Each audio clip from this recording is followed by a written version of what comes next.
के ज्योतिष संवाद कार्यक्रम में आप सभी का स्वागत है और अनिल जैन का प्यार भरा नमस्कार।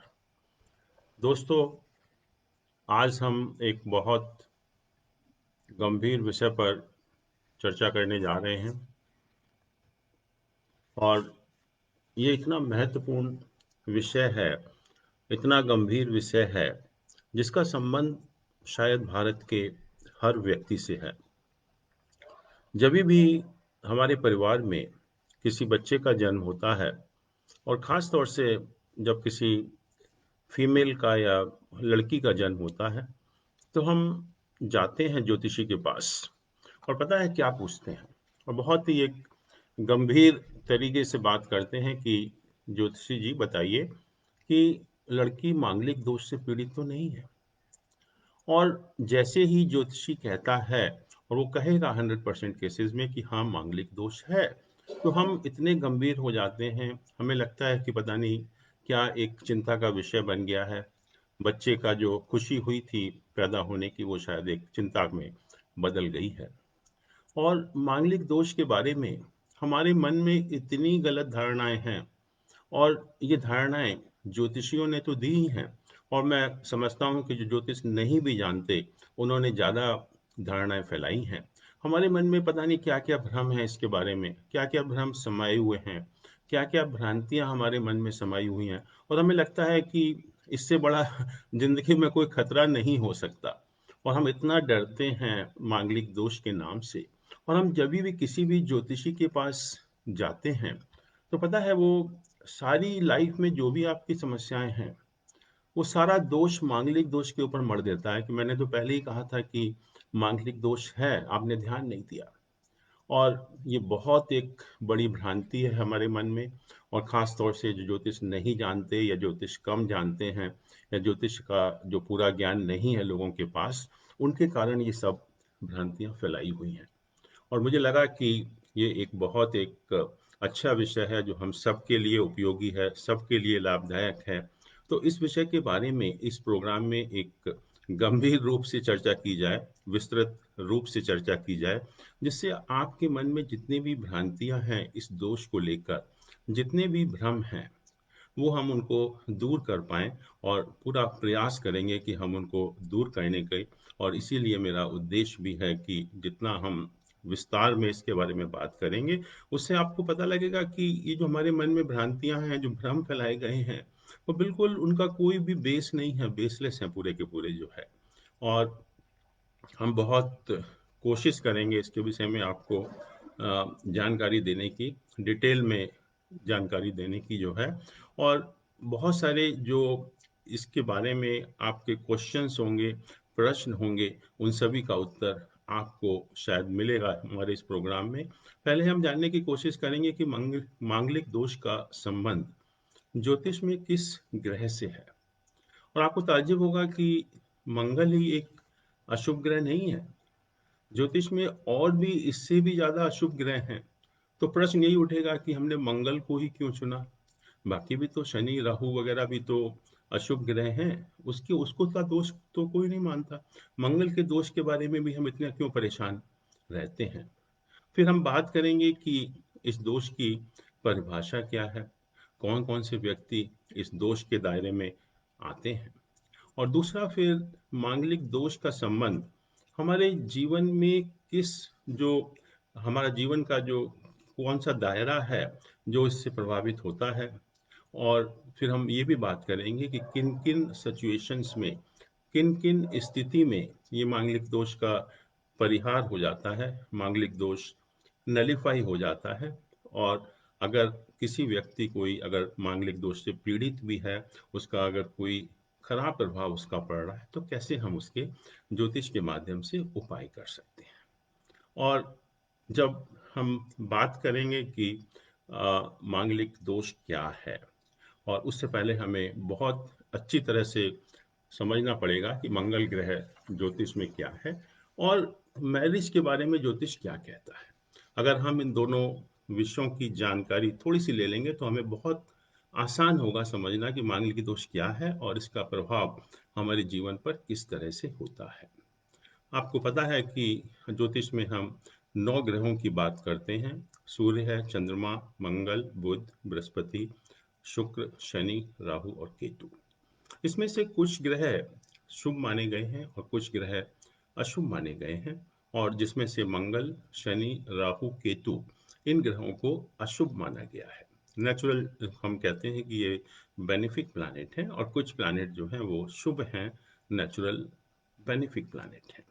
और मंगल जो है एक क्रूर ग्रह है ज्योतिष के हिसाब से, और मंगल ग्रह हमारे लिए बहुत एक इम्पॉर्टेंट प्लैनेट भी है, क्योंकि इसका जो संबंध है वो हमारी ऊर्जा, हमारे साहस, पराक्रम, शौर्य, हमारा जो कॉन्फिडेंस है उससे, हमारे जो भाई बंधु होते हैं उनसे, हमारी जो भूमि है, लैंड है, हमारी जो इमूवेबल प्रॉपर्टी है, या हम कहें कि रियल एस्टेट है, और हमारे अंदर जो शक्ति है उस सब का कारक है मंगल ग्रह। जो राशियां हैं ज्योतिष में, 12 राशियां, तो मंगल ग्रह 2 राशियों का स्वामी भी है, जो मेष राशि और वृश्चिक राशि है। मंगल जो है हर ग्रह की एक उच्च राशि होती है, और हर ग्रह की एक नीच राशि भी होती है। मंगल जो है वो मकर राशि में उच्च का माना गया है, और कर्क राशि में नीच का माना गया है। उच्च का ग्रह शुभ माना जाता है, और नीच का ग्रह जो है वो कमजोर, या हम कहें कि अशुभ माना जाता है। ज्योतिष में 27 नक्षत्र भी हैं, 27 कॉन्स्टलेशंस भी हैं, और हर ग्रह 3 नक्षत्रों का स्वामित्व करता है। और जहाँ तक मंगल का सवाल है, मंगल को मृगशिरा, चित्रा और धनिष्ठा, इन 3 नक्षत्रों का स्वामित्व प्राप्त है। अब हम थोड़ी सी जरा बात करेंगे कि, क्योंकि मांगलिक दोष का जब हम बात करते हैं तो इसका संबंध, जैसा हम जानते हैं कि शादी से, विवाह से या मैरिज से है। तो ज्योतिष जो है मैरिज के बारे में क्या बात करता है? एक साधारण ज्योतिष को भी मैं कहूँगा कि जब हम शादी की बात करते हैं तो सीधा वो कहता है कि 7वां भाव जन्मपत्री में शादी को दर्शाता है, और वो 7वें भाव को एग्जामिन करते हैं, उसका विश्लेषण करते हैं, और शादी के बारे में बहुत सारे निष्कर्ष निकाल लेते हैं। पर मैं थोड़ा सा आपको डिटेल में बताऊंगा कि ज्योतिष और शादी आपस में क्या कहते हैं एक दूसरे के बारे में। हम अगर शादी की बात करें तो जैसा हम लोगों ने सुना भी है, जैसा आप लोग जानते भी हैं, कि जब घर में किसी हमारे लड़के की शादी होती है तो हम कहते हैं कि घर में लक्ष्मी आ रही है, उसकी जो वाइफ होगी उसको हमने लक्ष्मी के रूप में माना। और अगर कोई लड़का या लड़की शादी से पहले सक्सेसफुल नहीं है तो बहुत बार हम ज्योतिष के पास जाते हैं, और ज्योतिष हमको सलाह देता है कि आप इनकी शादी कर दीजिए, और शादी के बाद सब कुछ ठीक हो जाएगा, सब कुछ नॉर्मल हो जाएगा। अब बहुत एक बड़ा प्रश्न है कि शादी के बाद नॉर्मल कैसे हो जाएगा, या शादी में जब हमारे घर में लड़के की शादी होती है तो हम क्यों कहते हैं कि घर में लक्ष्मी आ रही है? इन दोनों का क्या संबंध है? संबंध है दोस्तों, मैं वो ही बताने की आपको कोशिश करूंगा कि जो 7वां घर है, 7वां भाव हम जिसको बोलते हैं, वो शादी का भाव है ज्योतिष के अंदर जो है। और इस 7वें भाव की आप पोजीशन देखिए। 7वां भाव 9वें भाव से 11वां है, और 11वें भाव से 9वां स्थान है। 9वां स्थान हमारे भाग्य का होता है, और 11वां स्थान हमारा गेंस है, प्राप्ति का है। तो गेन में भाग या भाग्य में गेन, हम दोनों तरह से कह सकते हैं इसको। तो ज्योतिष के अनुसार यही एक ऐसा भाव है जो हमारे भाग्य में परिवर्तन ला सकता है, और कोई व्यक्ति या और किसी का भाग्य हमारे भाग्य को चेंज नहीं कर सकता। बट कहते हैं ज्योतिष के अनुसार कि जीवन साथी ही आपका एक ऐसा व्यक्ति है जो आपके भाग्य को पूरी तरह से परिवर्तित कर सकता है। और देखा भी होगा आपने, महसूस भी किया होगा, एक्सपीरियंस भी आपका होगा कि कुछ लोग शादी के बाद बहुत अच्छी उनकी सुख समृद्धि बढ़ती है। मैंने तो कर बहुत लोग ऐसे देखे हैं कि शादी से पहले वो कुछ नहीं थे, लेकिन शादी के बाद नाउ दे आर मल्टीपल नायर एक्चुअली। और कुछ लोग ऐसे भी हैं कि शादी से पहले बहुत अच्छे थे, लेकिन शादी के बाद उनका भाग्य खराब हो गया, उनकी बर्बादी हो गई। तो ज्योतिष के अनुसार, क्योंकि जो सेवेंथ हाउस है, this is ninth from 11th and 11th from ninth house, तो this is the only house which can have an impact on your fortune. There is no other house, there is no other person who can change your fortune. यही एक सातवां भाव है जो आपके भाग्य को पूरी तरह से परिवर्तित कर सकता है। तो एक बात तो ये हो गई कि हमारे लिए कितना इम्पोर्टेंट हाउस है, कितना इम्पोर्टेंट भाव है। या हम कहेंगे कि शादी हमारे जीवन का कितना इम्पोर्टेंट एक लाइफ का एस्पेक्ट है, जो हमारे भाग्य को परिवर्तित कर सकता है। कोई व्यक्ति नहीं कर सकता। कोई कोई और कोई व्यक्ति इस संसार में नहीं है जो आपके भाग्य में परिवर्तन ला सके। सिर्फ आपका एक जीवन साथी ही है जो आपके भाग्य को पूरी तरह से चेंज कर सकता है। So important aspect of the life. Secondly, एक और बहुत अच्छी विचित्र बात है कि हम जो शादी होती है, शादी दो व्यक्तियों के बीच में होती है, आप खुद और आपका जीवन साथी। और ज्योतिष में हम खुद को पहले घर से, या हम उसको लग्न कहते हैं या असेंडेंट कहते हैं, अपने बारे में हम फर्स्ट हाउस से देखते हैं। और आपका जो जीवन साथी है उसके बारे में हम सेवेंथ हाउस से देखते हैं, सातवां भाव देखते हैं। ज्योतिष में जैसे मैंने कहा कि 12 राशियां हैं, और 12 राशियों में अगर हम पहले भाव में कोई भी राशि लें 1 से 12 तक, तो आपको ताज्जुब होगा कि सातवें भाव में जो भी राशि होगी उसका स्वामी पहले भाव की राशि के स्वामी का दुश्मन होगा, एनिमी होगा। सिर्फ एक ही एक ऐसा केस है जिसमें न्यूट्रल होता है, सम होता है। बाकी हर केस में अगर हम फर्स्ट हाउस और सेवेंथ हाउस के लॉर्ड को देखें तो आपको ताज्जुब होगा कि दोनों के लॉर्ड आपस में दुश्मन हैं। और हम कहते भी हैं कि हस्बैंड एंड वाइफ के जो भी विचार होते हैं बिल्कुल आपस में एक दूसरे से भिन्न होते हैं। बिल्कुल नेचर उनकी अलग अलग होती है। और यही ज्योतिष हमारी पुष्टि भी करता है। आप ट्राई करिए, 1 से 12 नंबर तक कोई भी राशि आप फर्स्ट हाउस में लिखिए, तो आपको देखेंगे कि जो सेवेंथ हाउस में जो राशि आएगी वो उसकी दुश्मन होगी। इसका मतलब जो हम लाइफ लॉन्ग रिलेशनशिप की बात कर रहे हैं, जीवन पर्यंत संबंध की, जीवन पर्यंत नहीं, हम 7 जन्मों की बात करते हैं हिंदू धर्म में, ऐसे दो व्यक्तियों के बीच में जो एक दूसरे के दुश्मन नहीं कहूं तो कम से कम उनके विचार आपस में नहीं मिल सकते किसी भी हालत में, ये ज्योतिष कहता है। और दूसरा ज्योतिष ये भी कहता है कि जीवन साथी ही है आपका एक ऐसा व्यक्ति जो आपकी लाइफ को पूरी तरह से चेंज कर सकता है। अब देखिए, दो बिल्कुल अलग अलग नेचर के व्यक्ति मिलने जा रहे हैं जीवन पर्यंत संबंध बनाने के लिए। और हिंदू धर्म में हम बात करते हैं 7 जन्मों के संबंध की। तो ऐसे दो व्यक्ति कैसे रहेंगे पहले, और दूसरा, unless and until we understand the importance of our spouse, क्योंकि जैसा मैंने कहा कि स्पाउस ही एक ऐसा व्यक्ति है जो आपके जीवन को पूरी तरह से चेंज कर सकता है। तो ये रिलेशनशिप है, बहुत डेलिकेट रिलेशनशिप है। और उसी डेलिकेसी से अगर हमें उसको डील करना है, जब भी हमें उसका फायदा भी होगा।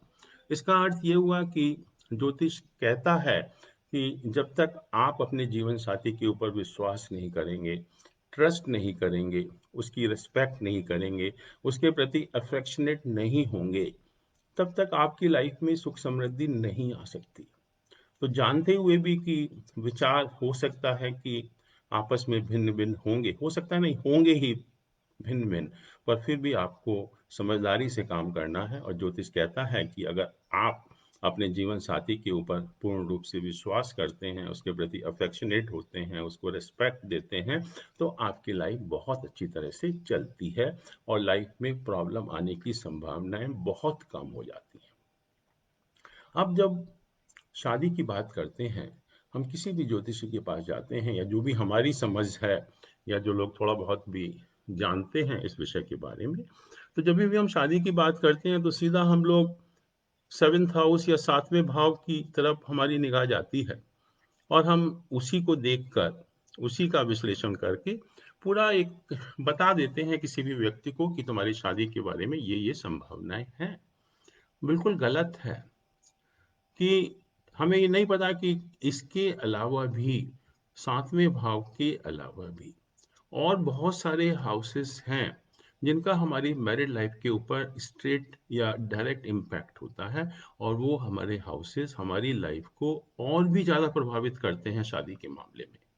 तो आइए हम थोड़ा सा चर्चा करेंगे कि कौन कौन से भाव हैं जिनका हमारी मैरिड लाइफ के ऊपर डायरेक्ट इम्पैक्ट होता है, या हमारी मैरिड लाइफ उनसे स्ट्रेट अवे प्रभावित होती है। और सातवां भाव तो ठीक है, जीवन साथी है आपका, लेकिन और बहुत सारी चीजें हैं, बहुत सारे लाइफ के एस्पेक्ट हैं जो हमारी मैरिड लाइफ को प्रभावित करते हैं। और सबसे पहले जब शादी की बात करते हैं, तो मैं कहता हूं कि सातवां भाव जो आपके जीवन साथी का भाव है, उससे जाने से पहले आप पहले अपने आप का आत्मनिरीक्षण करिए कि आप खुद कैसे हैं।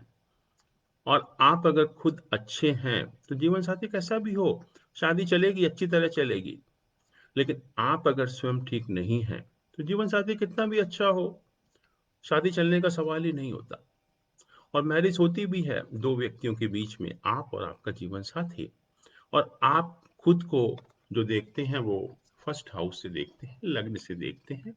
और लग्न जो है, मैं कहता हूं कि सबसे इम्पॉर्टेंट हाउस हो जाता है मैरिज के मामले में। फर्स्ट हाउस, फर्स्ट हाउस आपकी हेल्थ है, आपका नेचर है, आपका टेम्परामेंट है, आपकी पर्सनालिटी है, आपका पोटेंशियल है, आपकी कैपेबिलिटी है, मेंटल स्ट्रेंथ है, डिटर्मिनेशन है, विल पावर है, एप्टीट्यूड है, एवोकेशन है। ये सारी चीजें हम फर्स्ट हाउस से देखते हैं, और इनका सबका संबंध हमारी मैरिड लाइफ से है।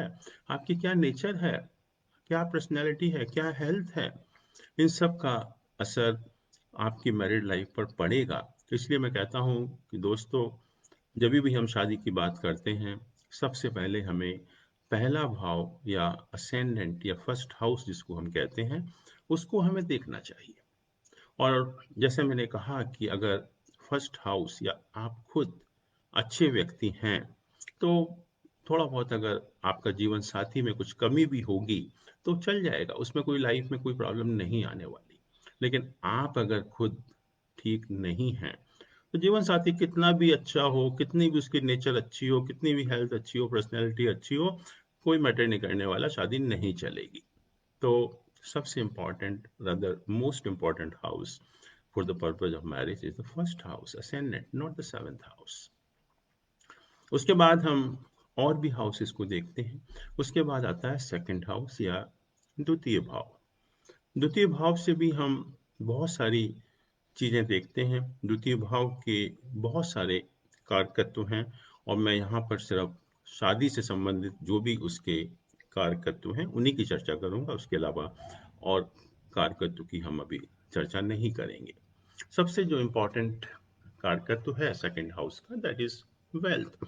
आपके पास धन कितना है। आप कहेंगे धन का शादी से क्या मतलब, लेकिन धन का शादी से बहुत ज़्यादा मतलब है। अगर आपके पास पैसा है, आप अगर धनी हैं, तो आपको 100 खून भी आपके माफ़ हैं, आपको कोई कुछ नहीं कहेगा। और आप कितना भी अगर खराब बिहेव भी करेंगे तो दूसरा कंप्रोमाइज कर लेगा। तो ये धन का प्रभाव होता है। हम देखते भी हैं डेली लाइफ में कि जो लोग वेल्दी होते हैं, जिनके पास बहुत पैसा होता है, वो कुछ भी कर सकते हैं और उनकी शादी में ज़्यादा प्रॉब्लम नहीं आती है। सेकेंडली, ये हाउस है कि हम किस तरह से बोलते हैं, हाउस ऑफ स्पीच। हम मृदु भाषा में बोलते हैं, या हमारे जो बहुत ही हार्श लैंग्वेज हम यूज करते हैं, किसी से प्यार से बात करते हैं या किसी से गाली देकर बात करते हैं। आजकल कोई नहीं सुनने वाला आप अगर गाली देकर किसी से बात करेंगे। टाइम बहुत चेंज हो गया है एंड एवरीबॉडी इज इंडिपेंडेंट। तो आप भूल जाइए कि आप जैसे पहले बोलते थे हार्श लैंग्वेज का यूज करके या बदतमीजी से बात करते थे, आपकी बदतमीजी कोई टॉलरेट नहीं करेगा।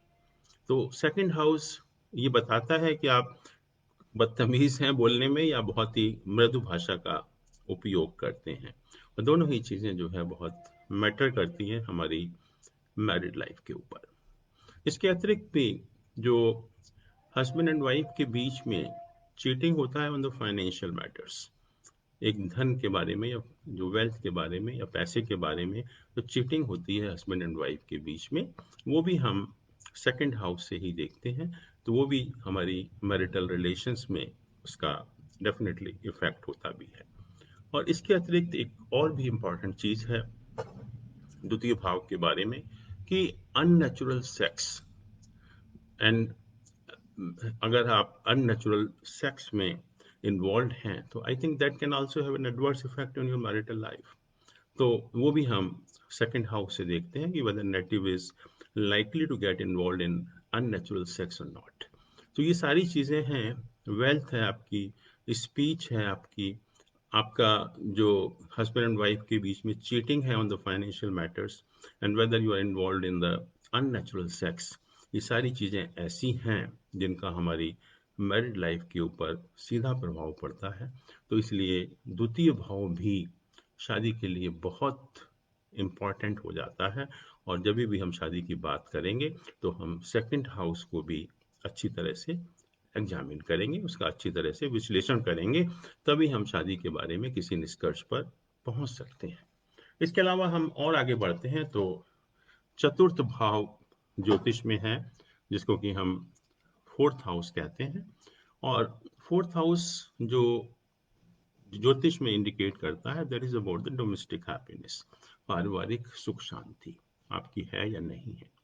आपने बहुत से हस्बैंड वाइफ को देखा भी होगा कि जब तक वो घर के बाहर रहते हैं बहुत खुश रहते हैं, कोई प्रॉब्लम नहीं होती, लेकिन जैसे ही घर में एंटर करते हैं, घर का ताला खोलते हैं, लड़ना झगड़ना शुरू हो जाता है। And they may be at any part of the house, bedroom में हो, ड्राइंग रूम में हो, किचन में हो, डाइनिंग हॉल में हो, कहीं भी हो, उनका लड़ना झगड़ना बंद नहीं होता। तो this is what fourth house indicate कि घर की सुख शांति कैसी है, परिवार की सुख शांति कैसी है।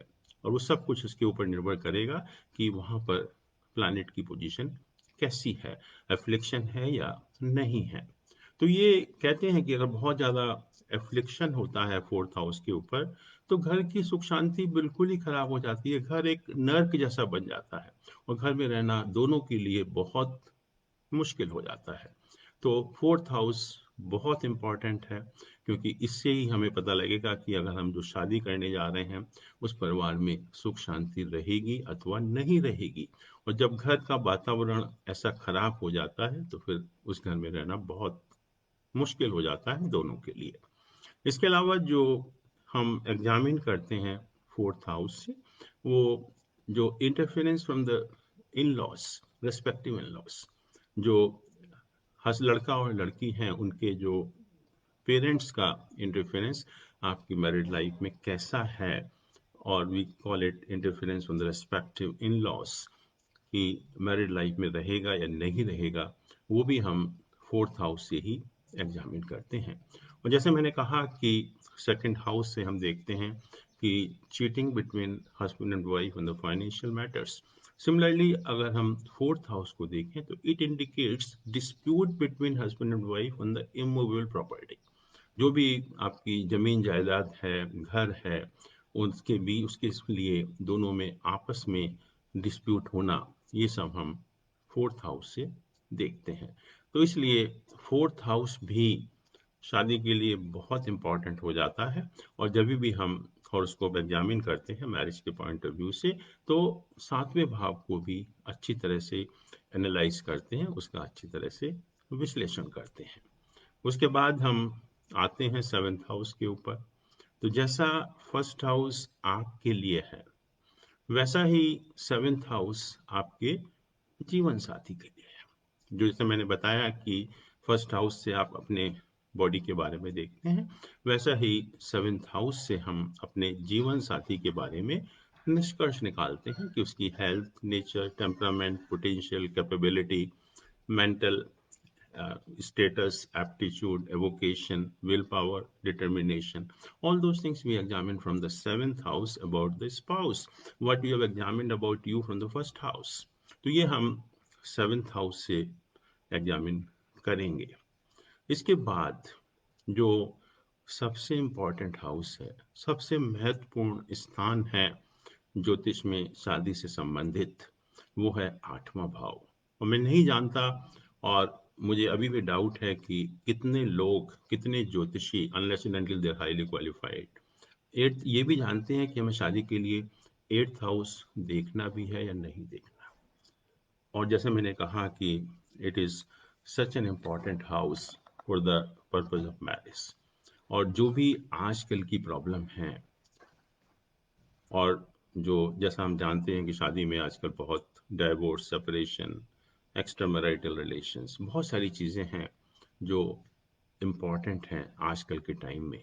और आज की अगर हम परिप्रेक्ष्य में देखेंगे तो जितना महत्वपूर्ण स्थान आठवें घर का है, उतना किसी भी हाउस का नहीं है, किसी भी भाव का नहीं है ज्योतिष में।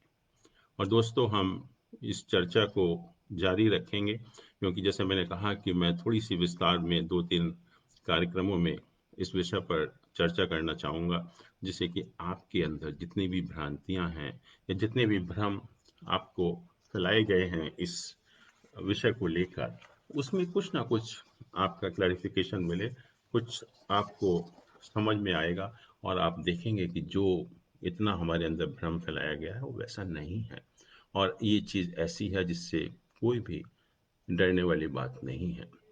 और इसको मैं यहीं पर ख़त्म करता हूँ। अभी एक प्रश्न है, मैं उस प्रश्न को भी डिस्कस करना चाहूँगा। ये प्रश्न भेजा है डॉक्टर जया गुप्ता ने, किसी लड़के के बारे में है जिसका कि डेट ऑफ बर्थ 24 अगस्त 1987 है, टाइम 14 आवर्स या दिन में 2 बजे का है, और बर्थ प्लेस दिल्ली है। ये पूछते हैं कि this boy is presently working in Delhi, will he be transferred to any other city, will he change job, can he go abroad and settle there, there are some opportunities, will it be better for him to change the job? This is what is the question actually. So let us see the horoscope. इनका जो horoscope मैंने देखा, 24 अगस्त 87, 14 hours in Delhi. जो इनका लग्न है, लग्न में स्कॉर्पियो साइन है, 8 नंबर साइन है, और वहाँ पर शनि का प्लेसमेंट है। इनका जो 10th हाउस है, हाउस ऑफ प्रोफेशन जिसको हम बोलते हैं, जिसके बारे में प्रश्न भी है, उसमें 5 प्लैनेट प्लेस्ड हैं: sun, moon, Mars, Mercury and Venus. 5 planets are placed at the same house. और थोड़ा सा एक चिंता का विषय ये भी है कि इन 5 प्लैनेट जो प्लेस्ड हैं, अगर हम देखें तो moon, Mars, Mercury and Venus, चारों जो है सन के बहुत पास हैं। Particularly Mars, Mercury and Venus, ये जो 3 प्लैनेट हैं, तो सन के जब कोई भी प्लैनेट बहुत पास में होता है तो हम कहते हैं कि वो प्लैनेट अस्त है, या इंग्लिश में हम उसको कम्बस्ट कहते हैं। और जब कोई प्लैनेट कम्बस्ट होता है तो उसकी जो अवस्थाओं की बात की ज्योतिष में, तो उसको हम कहते हैं कोप अवस्था। जो हमारी कोप अवस्था होती है, कोप अवस्था का मतलब ये होता है कि not only the planet gets weak, rather it starts giving you the malefic results actually. So this planet becomes bad actually, or we can say this planet become negative or malefic planets. तो 3 planet जो हैं ये Mars, Mercury and Venus, सन के बहुत पास होने की वजह से अस्त हैं। तो जो लाइफ का हमें एक्चुअल सुख मिलना चाहिए, या जो लाइफ में जो स्टेबिलिटी आनी चाहिए हमारी, वो नहीं आती है एक्चुअली में। और शनि भी उसको देख रहा है, शनि का भी एस्पेक्ट हमारे 10th हाउस के ऊपर है। और अच्छी बात यह है कि गुरु छठे स्थान में बैठा हुआ है, और छठे स्थान से वो भी 10th हाउस को एस्पेक्ट कर रहा है। अब अगर हम दशा की देखें तो दशा जो चल रही है इनकी, वो दशा मून में जुपिटर का पीरियड चल रहा है, चंद्र में गुरु का पीरियड चल रहा है, जो 25 सितंबर 2020 से शुरू हुआ है और 23 जनवरी 2022 तक रहेगा। और अगर हम थोड़ा सा गोचर में भी प्लैनेट की स्थिति देखेंगे तो शनि का जो गोचर है अपने राशि में है, 3rd हाउस में, वहाँ से वो 9th हाउस को एस्पेक्ट कर रहा है। गुरु भी इस समय वहीं पर प्लेस्ड है। गुरु 6 अप्रैल 2021 को साइन चेंज करेगा, राशि परिवर्तन करेगा, और कुंभ राशि में उसका प्रवेश होगा। और कुंभ राशि में प्रवेश होने की वजह से गुरु जो है 10th हाउस को एस्पेक्ट करेगा। और मून और जो जुपिटर का पीरियड है ये लग्न चार्ट में, और अगर हम गोचर की स्थिति के हिसाब से देखें तो बहुत अच्छा है। और हम जब प्रोफेशन को एनालाइज करते हैं तो एक डिविजनल चार्ट है जिसको हम दशमांश चार्ट कहते हैं, उसको भी हम एग्जामिन करते हैं। और दशमांश चार्ट में मैं देख रहा हूँ कि गुरु की जो पोजीशन है बहुत अच्छी है।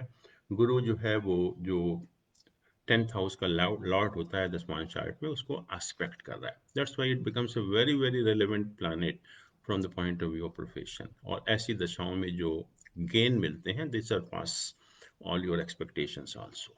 तो ये पीरियड जो इनका चल रहा है वो पीरियड डेफिनेटली अच्छा है, और जॉब परिवर्तन के लिए बहुत अच्छा पीरियड है। और मैं कहूँगा कि जॉब परिवर्तन तो होगा ही होगा, उसको आप अवॉइड नहीं कर सकते। सेकेंडली, इन्होंने ये भी कहा कि कुछ अब्रॉड सेटलमेंट होने की पॉसिबिलिटी है या नहीं है। तो वो भी मुझे लग रहा है कि जो प्लैनेट की पोजीशन है इसमें ultimately I think this person has to settle abroad only, और वहाँ पर इसको सफलता भी मिलेगी। और ये लग रहा है कि इसी पीरियड में, जो पीरियड इस समय चल रहा है, इसी पीरियड में फॉरेन से भी ऑफर आ सकते हैं, फॉरेन से भी अपॉर्चुनिटीज आ सकती हैं। तो उसको यूटिलाइज करेंगे, उसको अवेल करेंगे तो डेफिनेटली लाइफ में बेटर होगा। और जहाँ तक जॉब चेंज होने का सवाल है वो तो एक डेफिनेट लग रहा है एस्ट्रोलॉजिकल पॉइंट ऑफ व्यू से कि जॉब में परिवर्तन होगा, और वो परिवर्तन जो होगा वो अच्छे के लिए होगा। तो दोस्तों, हम अपना प्रोग्राम यहीं पर ख़त्म करते हैं, और मैं फिर आपसे रिक्वेस्ट करूंगा कि आपकी जो भी शंकाएं हैं, जो भी आप समाधान चाहते हैं ज्योतिष के बारे में, तो आप बिल्कुल you can feel free to write to us. उसमें कोई प्रॉब्लम नहीं है, मुझे भी बहुत खुशी होगी आपके प्रश्नों का जवाब देने में। नमस्कार दोस्तों, अगले इतवार को हम फिर मिलेंगे। धन्यवाद।